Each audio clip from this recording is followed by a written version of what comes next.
Good morning. I thought I would just switch it up and come out in my front garden at Casa de Aloha and speak to you this Sunday morning. Let's see, how do I do this? Oh, where's me?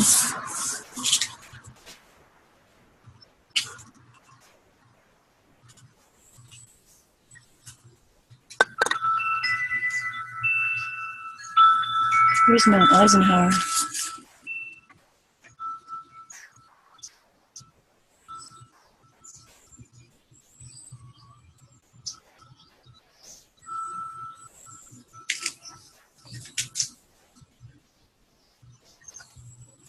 Just thought,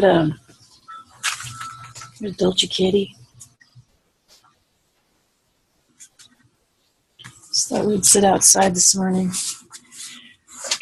for different reasons. I'll address in a minute. Let's see, we're good. That looks like a good space. We got the cross right there. Mom put that there. Who cares? You guys don't give a flying fuck about such things. Anyway, let's just sit. I think my hit this morning was to sit with you officially.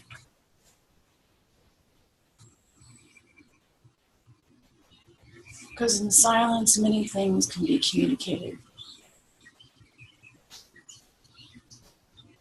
And often ways more eloquently.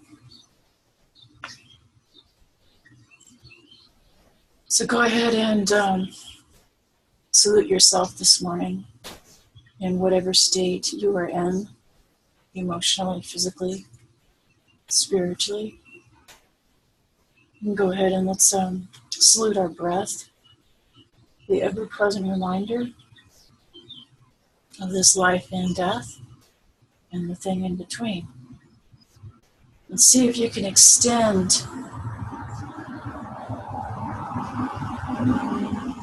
to the top or the bottom of the breath, the and space, if you will. See if you can expand into that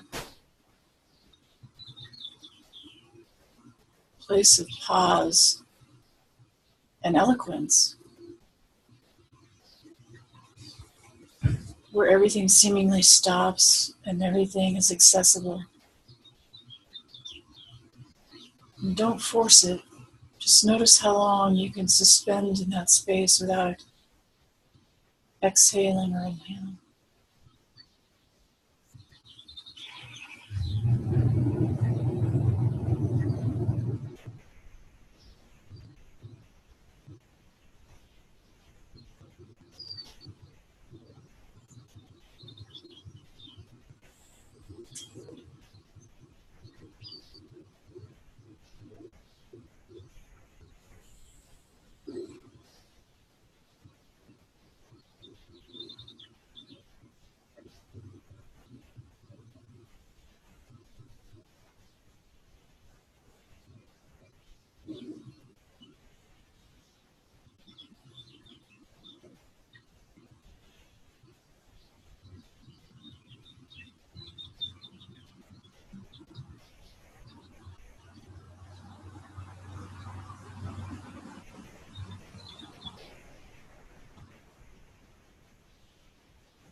And go ahead and open your eyes.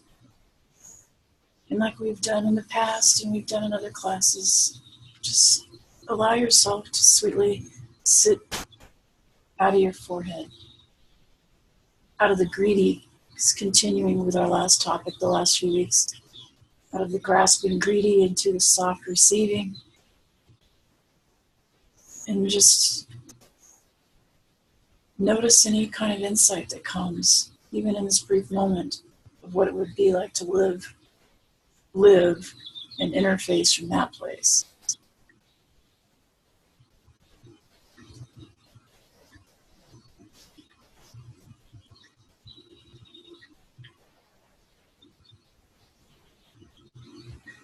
I don't have a lot to say today.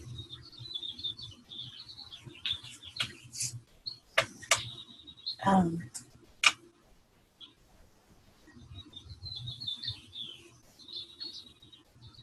and I have a lot to say, therefore I won't say a lot. But I'm honored that so many of you are watching these Sunday salutations and are finding inspiration, solace, and maybe a compression as well to consider and reflect on things in a different manner. Or if you're just even just getting a rah-rah out of it, anything, even if, especially if it's upsetting you, oh, that's wonderful.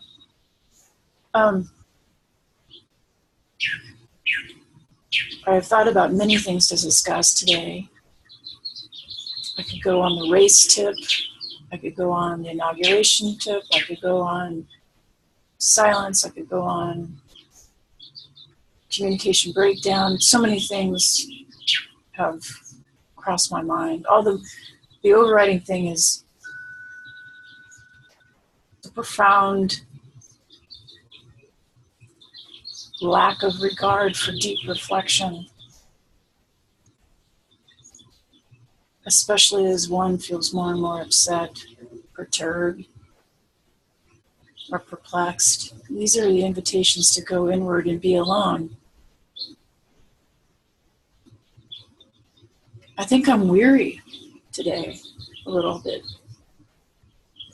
around the deep compulsion to go outside for answers and soothing justifications.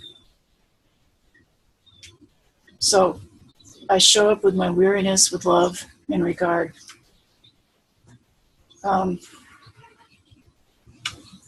If there was a title or a topic, I went to one of our old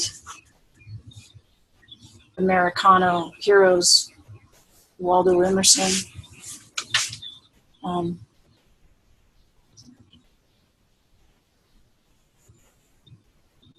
In fact, I don't even want to read a lot because you certainly don't need to see me weeping.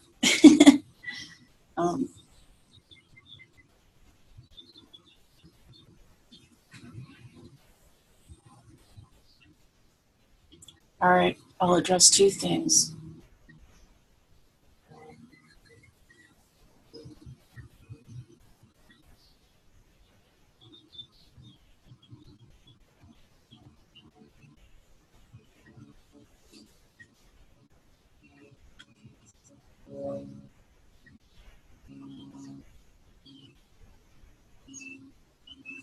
So as we enter into this momentous week,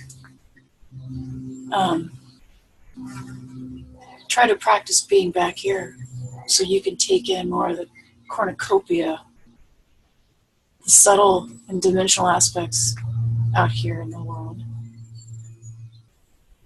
from a more open-hearted place for yourself, because all I'm focused on is your freedom, remember.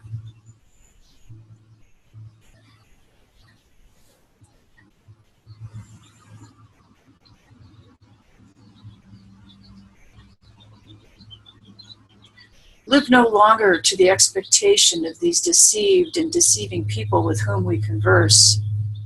Say to them, O Father, O Mother, O Wife, O Brother, O Friend, I have lived with you after appearances hitherto.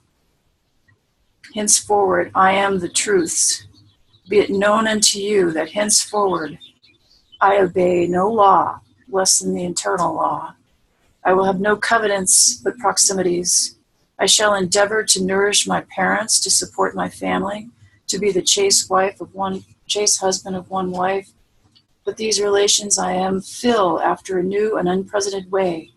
I appeal from your customs. I must be myself. I cannot break myself any longer for you, or you, or you. If you can love me for what I am, we shall be the happier. If you cannot, I will still seek to deserve that you should. I will not hide my tastes or aversions. I will so trust that what is deep is holy, that I will do strongly before the sun and moon whatever inly rejoices me in the heart appoints. And it's always with obedience and discipline, which you've mentioned before. If you are noble, I will love you. If you are not, I will not hurt you and myself by hypocritical attentions.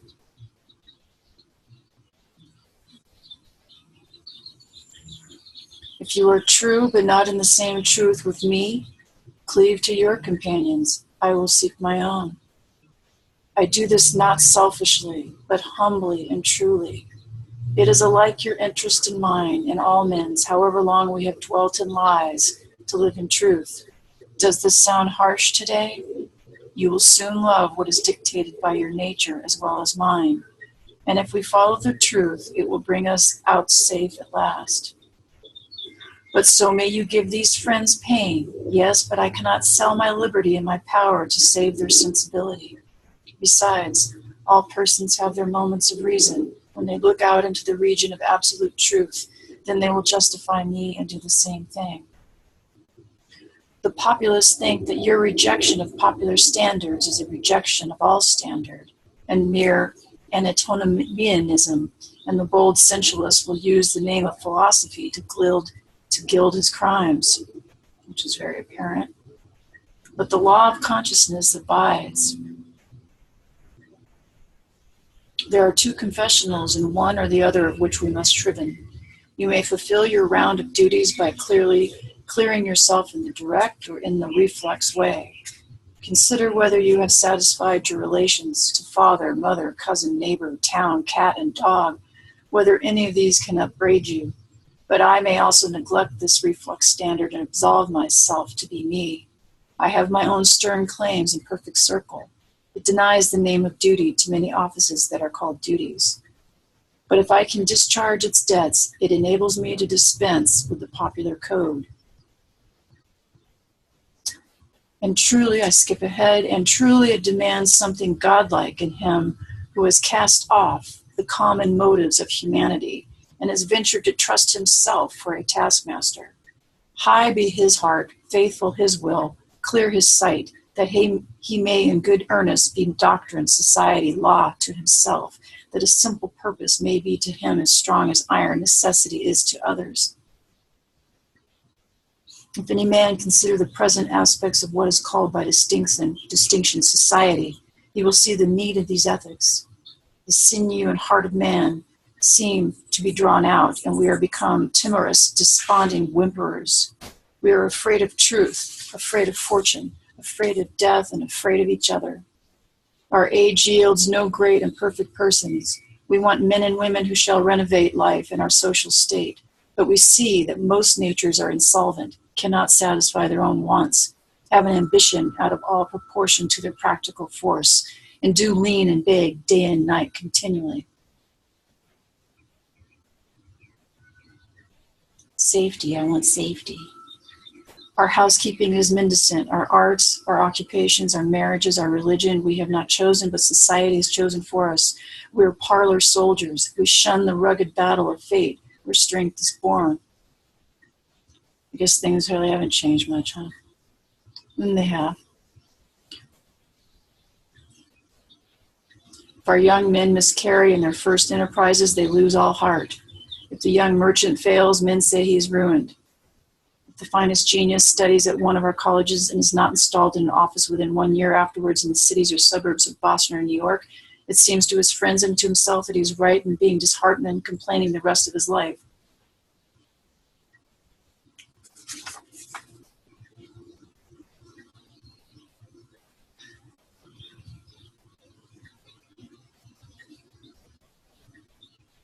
Prayer is the contemplation of the facts of life from the highest point of view. It is the soliloquy of a beholding and jubilant soul. It is the Spirit of God pronouncing his good works. But prayer is a means to effect a private end is meanness and theft. It supposes dualism and not unity in nature and consciousness. As soon as the man is at one with God, he will not beg. Lastly, again, this is from Self-Reliance. Emerson saying it much better than I can do today. I'll end with my own words, but here we go. Last thing. So use all that is called fortune, meaning your life, how it actually is. Most men and women Gamble with her, and gain all and lose all as her wheel rolls. But do thou leave as unlawful these winnings, and deal with cause and effect, the chancellors of God. In the will work and acquire, and thou hast chained the wheel of chance, and shall sit hereafter out of fear from the rotations. A political victory, a rise of rents, the recovery of your sick, or the return of your absent friend, or some other favorable event raises your spirits, and you think good days are preparing for you. Do not believe it. Nothing can bring you peace but yourself.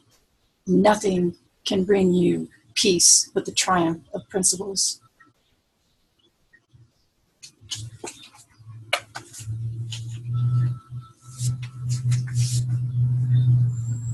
Your principles.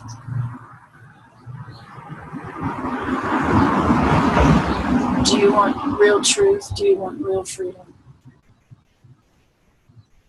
Do you want the world to look what you want it to look like, or are you willing to bow and deal with it as it is? And love it from there.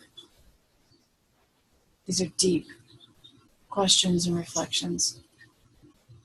And you'll only get them if you allow yourself silence every day.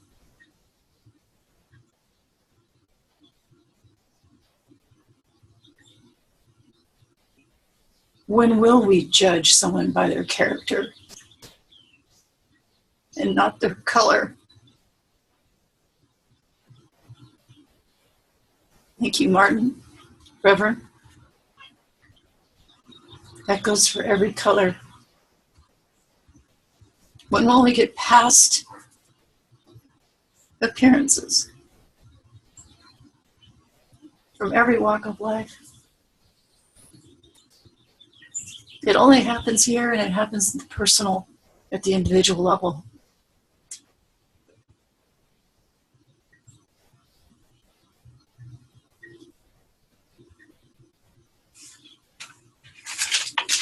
So my words, there are no contradictions, just mediocre thinking that's still looking for straight lines and chaos.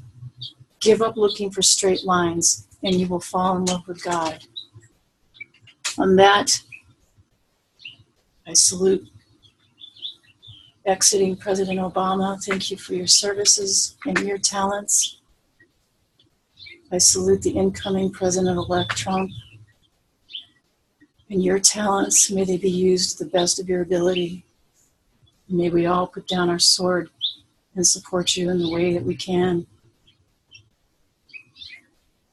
And may this country heal in the way that's possible, in the reality of all that is the world. And may we never lose sight that this is the world, and then it's not the end game, but it is the vehicle to home that this world cannot understand.